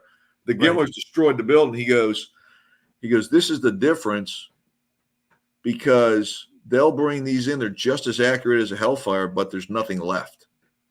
So sometimes we want that. So don't feel bad if we don't bring in your Hellfires, because we want to maybe wipe out a building." And so that was great. I spent the day with Craig, which it becomes fortuitous, because after our day, and we took some fire, but his Marines handled it. I didn't have to even pull my weapon up. His Marines took care of our threat immediately, in overwhelmingly. Right. When you hear a couple rounds come in and then you hear Marines firing back, there's no doubt it was a mistake to shoot at us. So Craig's guys takes care of them, but we get back and I meet this Marine or this Army lieutenant colonel, and I don't recall his name, but he was commanding Task Force 3 TAC 69. That's kind of cool. It was very cool. And he was in a place called Abu Bali. He was losing a soldier every day, dead or wounded, to IEDs. Right. And earlier, and I tell you what, I vowed to myself that we will do and I told him this, we are going to do everything to help you. Everything in our power. The gunfighters are here. You're right out our back door. You got my word. We're going to do everything we can do to help you. In this round robin, I'd also bumped into Jim McGrath, one of our TBS bubbas, another great, I wish I could get each one of these guys the greatest American tag because they're all the greatest American. So Jim had told me that if you ever see a white bag in a farmer's field, someone carrying it, he goes, it's not seeds, it's an IED. He goes, seeds are in brown bags, IEDs are in white bags. So I meet this Task Force 369 guy. I had this discussion with Jim. I had gotten in so much trouble, almost got relieved for doing this, for doing all these trips. Never told the Mag CO I went on a foot patrol. I'm sure he would have relieved me. For some reason, they wanted to relieve the burner man. I have no idea why. They wanted to fire my ass like it was cool. I had a target on me the whole time, man. So we're flying around one day supporting Task Force 369. And it was me and a Huey. So I looked down, and here's a guy carrying what I thought was a shovel, turned out to be a postal digger, carrying a white bag. Uh-huh. I can't shoot him because I have no PID on a weapon, right? That was the rules back then. So I call the Army unit, and they say, hey, can your Huey pick up 3 dudes? I said, yeah. So the Huey goes in, picks up 3 snake eaters. Uh-huh. By then, the guys had dropped the white bag and had snuck into a house. They bring in the soldiers. They drop them off. The soldiers, which I thought they're going to go for the bag, instead they said what house they go into. The Huey, we tell them the Huey flies down, throws a smoke grenade on top of the house. So this is some aerial risk to capture these guys. This is how much we are going to support this unit. So they break into the house. They come out with 5 dudes in flex cuffs. Take them out to the white bag, pressure plate IED. Wow. Yeah, tell me about it, man. So pressure plate IED, and when you get to this point in the book, you're not going to be able to put it down. Uh-huh. I'm serious. I'm dying. I'm going to finish it today. I had to work last night. I know, brother, but I tell you what, my heart's pounding right now. Yeah. Having this memory, my heart's pounding. So the ground guys go, can you pick up 3 more dudes? So the Huey goes and picks up 3 more dudes, but now we're running out of gas. So I send the Huey back to get gas. I stay out right at the edge. The 6 now guys have 5 prisoners. They find a whole bunch of IEDs, a whole bunch of homemade explosives, some weapons. The Huey comes back with gas. I come back, get gas. Our next mission was with the same guys. So we roll right into mission 2. But Wedge Rampy's flying the Huey. He says, hey, Burner, I got to go high to conserve fuel. So he goes up high. He's probably at 1,000, 2,000 feet. I'm at 300 feet. We're walking these guys out. I look up at Wedge, and right behind his Huey, there's a huge airburst explosion. So they'd shot a rocket or a missile at him. It just missed him. Holy crap. So I yell, Wedge, get out of there. And he gets out, and then they start shooting them at us. And our flares pop off every time a missile or a rocket gets shot. Yeah. We started with 60. I came home with 7. Damn. So I thought we got hit. We had an explosion right next to our aircraft. We literally thought we were shot down. We weren't. As I set up for an auto rotation, I'm coming down. A lieutenant's in the front seat going, I got a field. We're headed for the field. And the aircraft starts working again, and we fly away. We find some bad guys. We never engage because I just can't get my gun on them, right? And so Yeah. we finally get the guys out. Those 5 guys, 3 of them had been responsible for the deaths of over 20 Marines and soldiers. Wow. So those 3 were hanged. 2 of them were let go for some reason. I don't know why. I don't understand that. The next day, one of our Cobras goes out, kills some mortar guys in the same area. Uh-huh. After that, those couple engagements, IED hits and finds, and that area dropped 90%. Wow. Great job, man. That was a freaking cell. And I don't know if anyone there may have been more, but my other Cobra pilots killed them. We didn't personally shoot anybody that day. I don't know how we didn't get hit, but we didn't. I almost got relief for that. Really? Relief for what? Because the Huey landed. I don't get that. Yeah. Well, you'll have to read about it. I was given a direct order. If one of my Hueys ever lands again, I will be or one of my aircraft, a Cobra Huey ever lands outside of an airfield, I will be immediately relieved. Period. Jeez. So I gave a direct order to my squadron that anytime you have to land to save a life, you land. Period. And I said, they're going to relieve me for it, but you do it. And I go, if I get relieved because you land to save someone's life, yeah, I'll be relieved all day long. And so when the first story about the Huey and the Cobra, when they landed to save those guys, yeah, they almost relieved me for that. They did the same thing to Wheels. Yeah. All right, so battle captain sitting up there in a safe space in Al Assad. I went like what you're talking about. I went face to face with every medic unit, Fallujah, Ramadi. I got on the helicopter and did the 46, did the round robin. And I went to all the medical units, and I gave these guys all handfuls of cigars. I had big bags full of cigars, and I'm giving them cigars. And I'm like, this is all I ask, is that when you are calling Al Assad and you're giving them the 9 line, you call my office and feed me the same, have somebody feed me the 9 line. That way, I've got a bank of phones sitting here. I can pick up the phone and I can get the alert bird, the guys out there, the thing started. Yep. I can get them, they can get launched. I can feed them the grid and they can start heading in that direction, because the 9 line, by the time it gets up to Al Assad and then it gets approved, comes back on the SIPR, we got a 9 line. That's an extra 15 minutes we could have saved. That's right. To have and someone's bleeding. And somebody's bleeding out, and that golden Someone's hour bleeding. is so important. So this, my Lance Corporal made a mistake, and I sent the 9 line to the guys as they were flying in that direction. He wrote 9 line received at say 0900. Patients picked up at 091 901.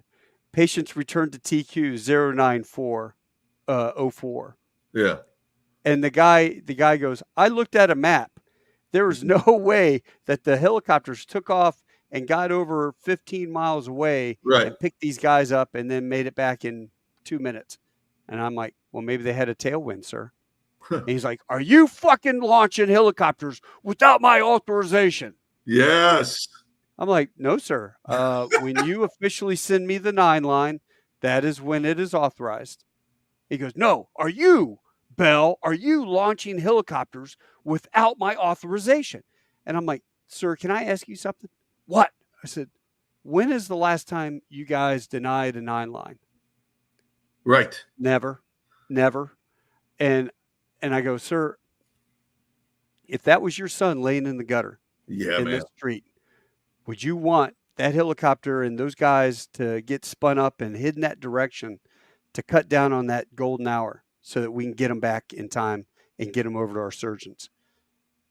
Well, that still you're authorizing, you're launching helicopters without my authorization. I go, sir, if I seem to remember that incident, they were on an FCF and they just happened to be armed and they did this and the guys were able to, just bullshit. But I said, roger that, sir. I hear you. I will never launch a helicopter without the 9 line approved. Damn straight. All right. Glad to have this conversation, sir. Yeah. Thanks so much. Click. Who was that? Phone. Oh, it was some colonel. battle yeah. captain up there. I don't even remember his name. But Yeah, yeah. you know what the bottom line was? Those fuckers would call me every single time. Hey, sir, we Every got a time, 9 bro. line coming down. 2 guys got hit, blah, blah, blah, blah, blah. I'm like, okay, feed me the 9 line. And then I call the squadron, and we had a drug deal worked out, man. Those guys, they rang the bell. They friggin' jumped on their Hearts, little carts, Gators. the little gators, and they'd rush out to the flight line. They got everything ready. They friggin' got them going. Friggin' Cobra and the UE or 2 Cobras take off. 46 would take off. They get hidden in that direction, and I'm feeding them the coordinates over the radio, and they're hidden in that direction. And then the 9 line would be approved, and then we just started fudging the times. And what would be the worst thing if you didn't need to do the 9 line? You waste a little gas. Yeah. No one cares. But you can't waste blood. Well, you know, if it was, because we also had other assets, like if something happened, there was a tick or anything, we had the assets overhead watching with the UAVs. So technically, yes, what I was doing was wrong, but I don't give a shit. I'm a reservist. Fire me. I quit once. I'll go back to my airline job. But Yes. but yeah, you know what? If it meant saving the life of a Marine, yeah, I'd sacrifice. And then, Yeah, absolutely. And you may, you don't know this, right? You may have saved 20 people by doing that. You may have. yeah, Maybe it's 1, maybe it's 20, but I'm sure you kept a lot of blood in Marines and soldiers' bodies by doing that. yeah, yeah. My boss, Colonel Clay was just like, "What are you doing?" I said, "Sir, I need to go see all these the hospital units. I'm gonna go see all the hospital units in our AO." And he's like, "For what?" And I said, "Well, I'm part of the Cigar USA. We get all these cigars. Cigars are like gold. They're like crack. I mean, I've Yeah, got yeah. 200 cigars right here. I'll give them out. And that is how to win friends and influence people, sir. And if I can get in with these guys, then maybe they'll feed me the 9 lines. That'll help us as the air boss to be able to get the helicopters spun up and launched faster." He's like, Colonel Clay was just like, "Okay, Yeah. shit, that sounds good." Yeah. Because So Bob Clay gets it, right? He gets it yeah, because he was a Huey guy. Yeah, Huey he got gets it. Totally gets it. So that was the one little thing that we could do when we were over there, and just amazing. So you end up getting all those guys with the white bags. Did you ever see any more? I never saw another white bag, but one of the, like I say, there's another great, amazing mission that takes place is we take off out of TQ one day. Uh-huh. We used to call the Fallujah 500, right? Because there's nothing going on. We take off, we're headed out, and I look and there's a big explosion. So I call in, I said, "Hey, I just saw a big explosion." They said, "Hey, yeah, that was a Maverick. An F-18 just dropped a Maverick on some dudes. Could you go check them out? Give me some BDA." So 2 Cobras fly over. There's 2 dead guys laying on the ground, just blown to smithereens, but still, body's still intact. So I call them in. "Hey, you got 2. Good job." Then I get a call. "Hey, I need you to go talk to this Army unit across Angels Canal." So I get over there. We're going to do a CASEVAC because one of their trucks hit an ID and vaporized 3 of their buddies. Ooh. So, man, stressful. I call in a frog. The ground guy goes, "We're not ready." And I'm like, okay. So I send the frog back. We're up there holding, this is taking place. We have a 2-hour bag of gas, basically. It's 120 degrees outside. I said, "Man, I got to get these casualties out of here." And he goes, "They're angels. We're not ready." And I said, "Brother, tell me what's going on." And he goes, "We're picking up pieces of our friends." I was like, oh my God. It did not occur to me that there were not bodies. So these poor men are picking up their buddies in pieces in basically bags. So finally, the frog's got to go back. We're out of gas, and I'm like, "Hey, we'll have to come back. We're going to come back." And then I see another truck hit an IED and blow up. I watched that one. So I'm like, son of a bitch. And so I see the guy. We find the trigger man, and I'm rolling in to kill him, and he runs in and grabs a bunch of women and children and surrounds himself by him. So I'm like, and he's laughing at me. I can't kill him, right? So now we're working directly for these guys. They've got 2 trucks blown up. The second truck IED was minimal. The guys were okay. They did not have to be casevaced. And then we see 2 guys carrying weapons, and the battalion commander goes, kill them. So we kill those guys. It takes us some effort because we get aborted, and finally we kill them. So now we've shot some. We've shot a couple I think I shot a Hellfire. We shot a lot that day. I got to go back and get gas. And I'm flying back over the canal, and I look, and I see an orange panel. And there's 12 or 13 dudes. There's a squad of dudes on the ground. And I call it in, and I go, hey, man, you got some soldiers down here? He goes, no, there's no soldiers south of the canal. I go, I'm telling you, there's soldiers. So I'm trying to get in contact with them. I go back, get gas, and another one of our section comes out, Huey and a Cobra. So the Huey goes in to this LZ, finds out that there is 12 soldiers, 11 soldiers, 1 Marine that were somehow separated from the unit. There were 3 heat casualties. They were combat ineffective. And this Marine sergeant, call sign Cookie, calls the Huey in. The Huey picks up 7 soldiers, tells them, leave your body armor. We're getting you out of here. And fly. And so they leave their body armor in a radio in an LZ, and they fly them out. So we get those guys out. Now we got to get the other 5 out. So we come back in with gas. I get some extra weapons put on my aircraft, and I'm talking to Cookie, and he calls in. He goes, "They're overrunning our position." So we get 2 Cobras, and we basically go in HHS. I can't see any bad guys because it's a bunch of palm trees and shit. Yeah. So I just start. I have Cookie pop a smoke, and I circle him with 20 millimeter. And he's like, "You're getting them, And I said, "You need to fight," and we're fighting. We're circling this guy, right? So this is intense. Now I got to get him out. So we kill a bunch of guys. I call in a section of frogs. Frogs come flying in. I call the zone winter. Bad call there. I was wrong. It was not winter. So this female frog pilot comes in, trusted me. She comes in and land, and she screams, "We're taking fire." She pulls out, and we get in this huge engagement. So that's when those 2 guys go running across the field. My buddy puts a rocket right in between them. They get up, and they run into a house. Machine gun fire out of the house. I put a thermal barrack Hellfire into it.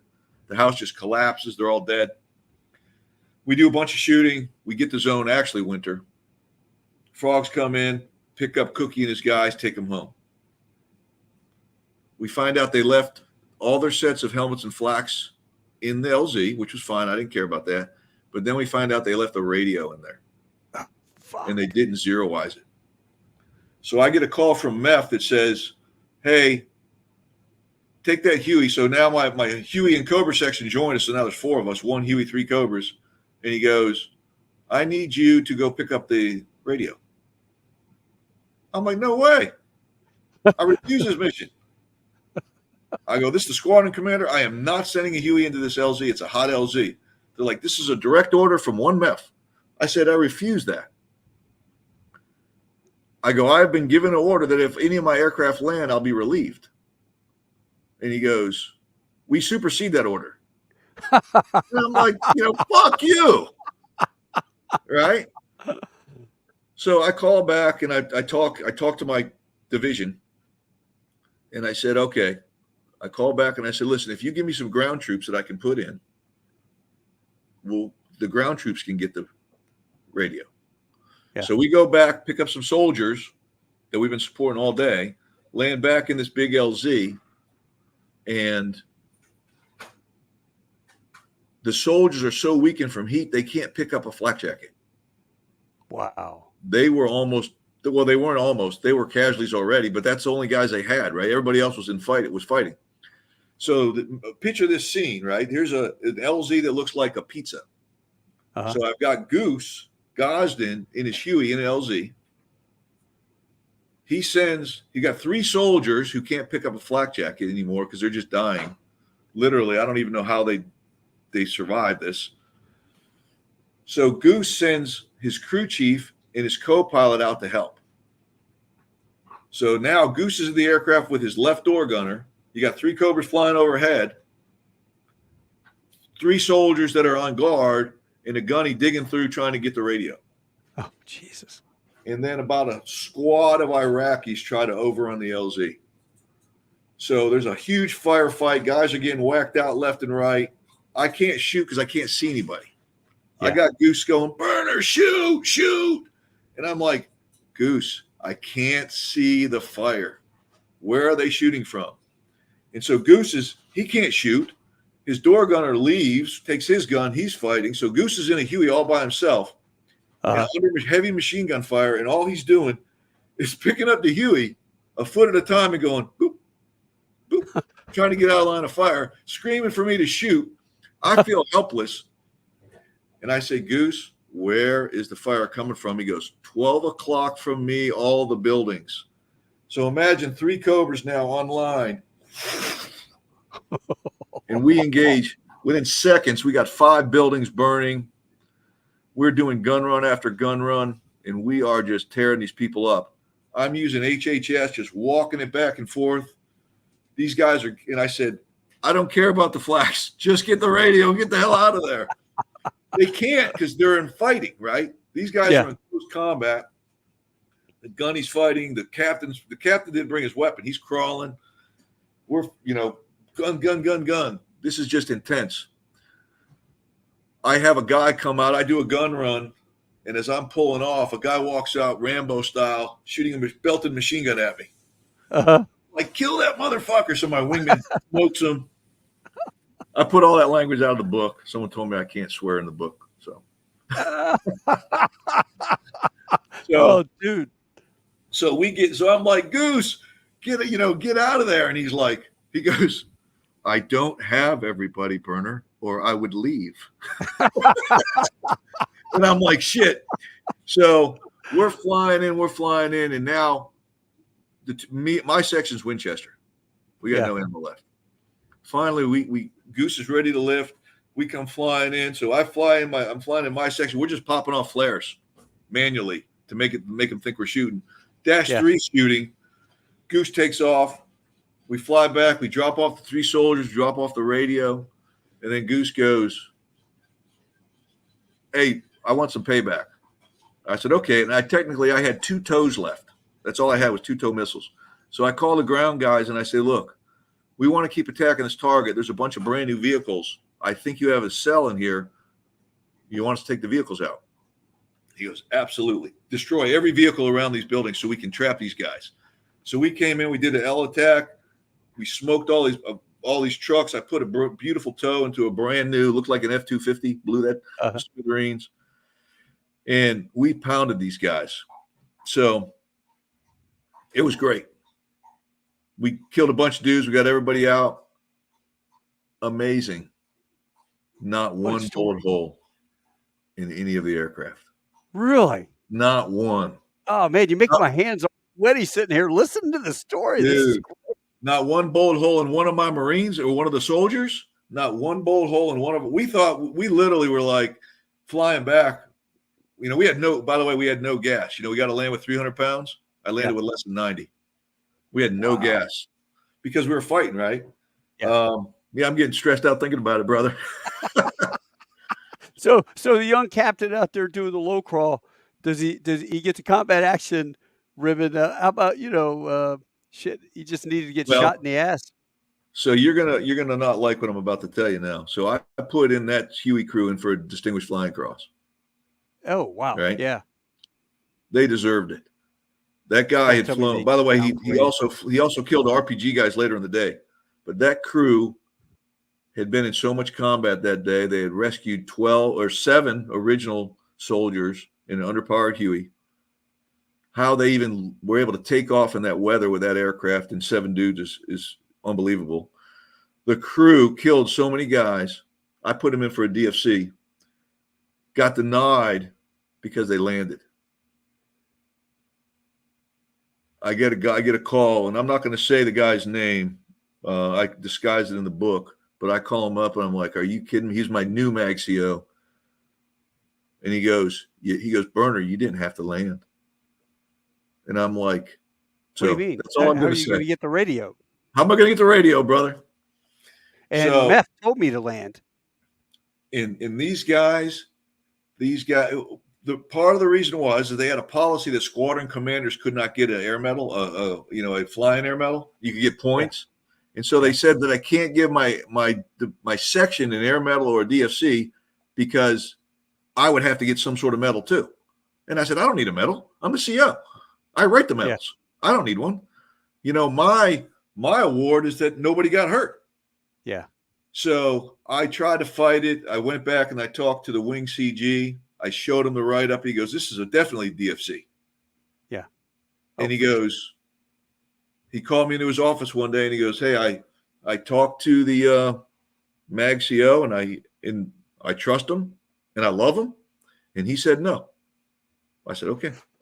Yeah. So I fought that for a couple of years until it got to the point where there was nothing I could do. Yeah. Well, you tried, and they know you tried. Yeah, but trying sucks. Doing counts. Well, we only have a few minutes. You've got a meeting here. Yeah, I got to roll. I want to ask one question. Okay. Who's a better Cobra pilot, you or Buer? Oh, you don't even have to ask. Eric Buer is absolutely the second best Cobra pilot in the Marine Corps. Ferris is gonna love this. I'm gonna text him. Hey, you got to watch this, man. Yeah, Ferris. He's my brother. I consider him my brother. He's an awesome guy. I taught him how to hover. I taught him how to land, and I taught him how to shoot. So, well, other than that, he's great. I tell you what, I want to come back and circle back and do another one with both you and Ferris. Okay, so it'll be the fight, duking it out. Who's the best Cobra pilot? Yeah, I know. I know what he's going to say. I want to hear some more. All right, we'll have story after story, and then we'll have in the comment section who rates the best. Yeah. So get those stories going, brother. Hey, listen, man, I'll let you get going to your meeting. Can't thank you enough. And for everybody out there, the book is called Gunfighters Rule, and it's a fantastic story of a young Marine that makes it through flight school and all the way to command. And actually, we got to have you back because he became a MUSEO, which is the epitome of command. So, I mean, the top of the top. Bernard, we got to have you come back and talk about that as well. Anytime, brother. I appreciate your time, man. It was great catching up. It was good to see you, man. Awesome. You too. It's been too long. I will have you, and I'm gonna contact Ferris. We'll all get back together. I love it. Another podcast. All right. Thanks for doing this with me, man. Thank you for your time, my man. Just a hobby, and it's fun, and I really appreciate your time. Give me a hug for me. All right. I will definitely do that. All right, brother. See ya. Hoorah. Bye. Hey, folks. Literally, the book make my hands sweat just sitting there reading some of the stories, and now I've got this much left to read, which is the juiciest part. It's all the combat when he was over there and some of the stories he just relayed. So get this book if you're interested at all about Cobras. I've never had a Cobra guy on the show. This is what you need to buy and read. Great read. Also, check out Ferris Bueller's book as well. So I had him on the podcast about maybe 15 episodes ago. We'll have to bring him back and get both of those guys. That'll be pretty funny. The egos in the room will be huge. But listen, you all have a great day. And until I see you all next week, adios, hasta luego, sa wiedersehen, shini, au revoir, domarigato gozaimasu, tando shinde kudasai, ciao, rivedici, tashikor. And here we go.